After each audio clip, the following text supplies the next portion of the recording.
La hemostasia es un proceso fisiológico fundamental que permite al organismo detener el sangrado después de una lesión vascular, asegurando la integridad del sistema circulatorio. Este proceso es complejo y coordinado, que involucra la interacción de vasos sanguíneos, plaquetas y proteínas plasmáticas conocidas como factores de coagulación. El objetivo principal de la hemostasia es formar un tapón hemostático en el sitio de daño vascular y así impedir la pérdida de sangre, lo que mantiene al mismo tiempo el flujo adecuado en otras partes del sistema circulatorio. Además, la hemostasia debe ser lo suficientemente rápida para poder controlar una hemorragia, pero también controlada para evitar así la formación de coágulos innecesarios que podrían obstruir vasos sanguíneos sanos. Así pues, el proceso de hemostasia puede dividirse en 4 fases principales, cuando ocurre una lesión o un daño tisular. La hemostasia primaria consta de 2 fases, la fase vascular, que es cuando se produce una lesión en un vaso sanguíneo, y la respuesta inicial va a ser una vasoconstricción, es decir, el estrechamiento del vaso para poder reducir el flujo sanguíneo local.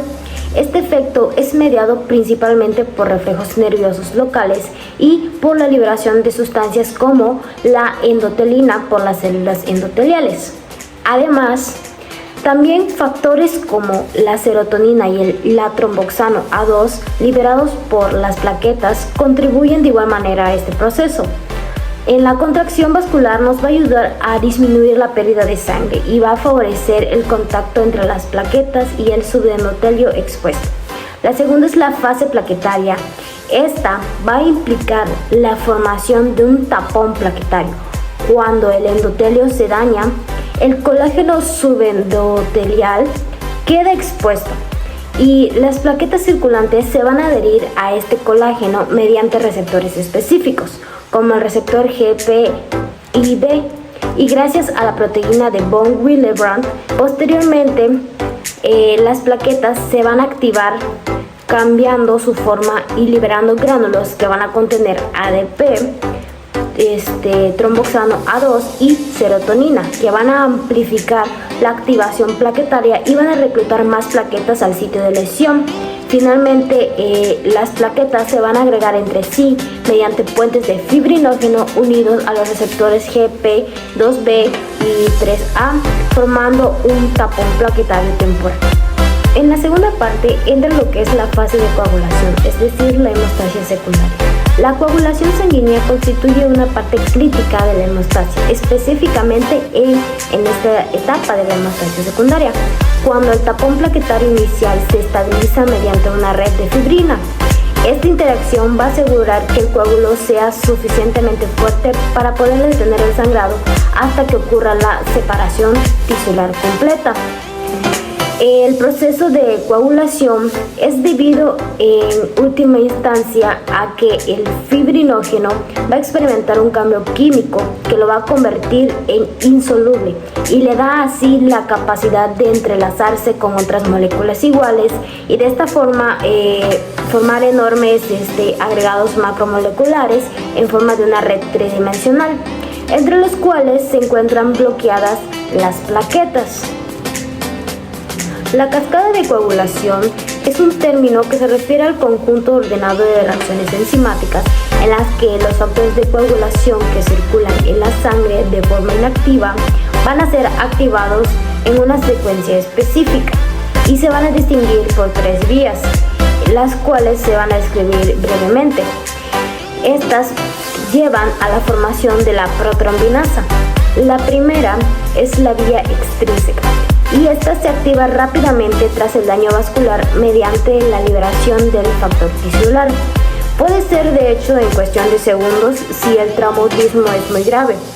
Y su nombre se debe a que una proteína tisular llamada factor tisular, también conocido como tromboplastina, se filtra de células del exterior de los vasos, o sea, de una manera extrínseca, hacia la sangre que forma un complejo con el factor 7A e inicia la formación de la protrombinasa con la activación de la vía común. La segunda vía es la vía intrínseca Esta recibe el nombre debido a que antiguamente se pensaba que la sangre era capaz de coagular intrínsecamente por esta vía y no había necesidad de contar con la ayuda de factores externos. Actualmente se sabe que esto no es exactamente así. De hecho, la vía extrínseca es la que realmente va a iniciar el proceso y la vía intrínseca sirve como amplificación y seguridad del proceso hemostático. Esta se desencadena por el contacto de sangre con superficies negativas como el colágeno involucrando los factores 12, 11, 9 y 7. Y por último tenemos a la vía común, que como se mencionó anteriormente, ambas vías van a converger en la activación del factor 10 en 10A, que junto al factor 5 va a activar la trombina. Y esta activación se va a realizar en esta vía, que es la vía común, que convierte la protrombina, una proteína plasmática formada por el hígado, en la enzima trombina, la cual convierte fibrinógeno soluble, que es otra proteína plasmática formada por el hígado, en fibrina insoluble. Esta forma la trauma del coágulo. Una vez formada, la fibrina polimeriza creando una malla que estabiliza el tapón plaquetario inicial, haciendo que el coágulo sea más duradero y persistente a la presión sanguínea. Por último, tenemos la fase de fibrinólisis y reparación. Una vez que se logra la reparación del tejido, es necesario eliminar el coágulo para así restaurar la circulación normal. Este proceso se le llama fibrinólisis y se inicia mediante la activación del plasminógeno a plasmina, que es la que va a degradar la fibrina, y simultáneamente los fibroblastos y las células endoteliales van a migrar al área dañada para promover la regeneración del tejido vascular, mientras que los macrófagos van a eliminar los restos celulares. Como conclusión, tenemos que la hemostasia es un proceso fisiológico fundamental que va a permitir mantener la integridad vascular tras una lesión, y esto va a prevenir tanto el sangrado excesivo como la formación patológica de lo que se llaman los trombos. Ya vimos que este mecanismo se desarrolla pues en 4 fases que se pueden resumir en 3, que es la fase de hemostasia primaria, donde entra la fase vascular, y la fase plaquetaria, que es donde se forma el tampón plaquetario. Y también está lo que es la fase, la hemostasia secundaria, que es donde se forma la red de fibrina a través de la coagulación. Y por último, la fase de la fibrinólisis, que es donde se realiza la disolución controlada del coágulo una vez que se repara el daño que se le causó a los vasos sanguíneos. Y cada etapa está finamente coordinada para poder asegurar una respuesta rápida y eficaz al daño tisular. ¿Cuál es su importancia? La importancia de la hemostasia radica en su papel esencial para la supervivencia, porque sin ella, incluso lesiones, por más menores que sean, estas podrían resultar muy fatales para los seres vivos.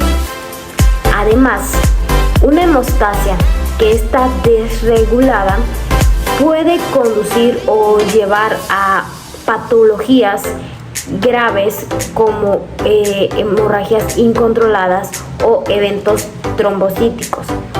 Hablamos de infartos o también de embolias. Y para evitar estos extremos, el propio cuerpo humano ya cuenta con sistemas de regulación, de regulación estricta, que van a incluir ya los inhibidores naturales de la coagulación. En conjunto de todo esto, la hemostasia va a representar un equilibrio dinámico entre lo que es la coagulación y la anticoagulación, crucial para el mantenimiento de la homeostasis vascular y también para la salud general del organismo.